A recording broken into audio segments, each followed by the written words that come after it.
Welcome to the only daily podcast focusing on compliance news of the day. Each morning, start your day with a cup of coffee and Tom Fox, the voice of compliance, to hear about 4 of the top compliance, corruption, or leadership stories you will need to start your day. The Daily Compliance News is a production of the Compliance Podcast Network.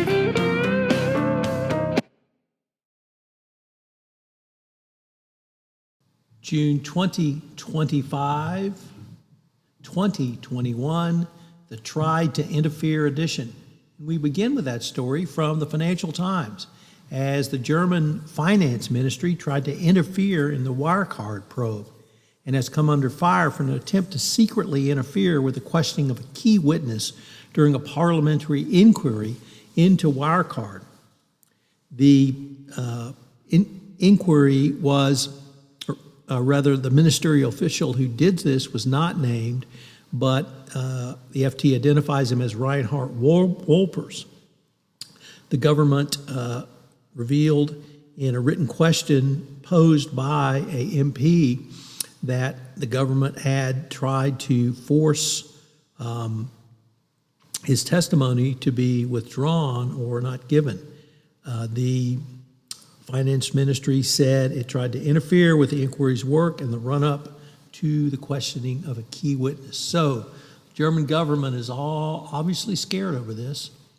Next up, from Dylan Tokar, our good friend over at the Risk and Compliance Journal at the Wall Street Journal, reports that Deutsche Bank, once again, is making changes to its financial crimes and compliance teams following years of regulatory scrutiny and enforcement actions. They're part of a shift away from fixing specific compliance shortcomings to actually trying to put a culture of compliance into the bank. If there's any bank that needs it, boy, is it Deutsche Bank. And it appears to be an effort to increase the clout of the bank's anti-financial crimes unit. Now here's an interesting Back to the Future story. Cargo ships are looking at trying to go green, and I will give you one guess how they're trying to do so. Believe it or not, it's wind power. The New York Times reports that ships are trying to figure out how to use wind power, as they produce almost 3% of global carbon dioxide emissions. And the ships are trying to utilize the way sailing ships did by moving against the curves to create a high-pressure system on one side and a low-pressure system on the other side, resulting in a forward thrust that pushes ships along.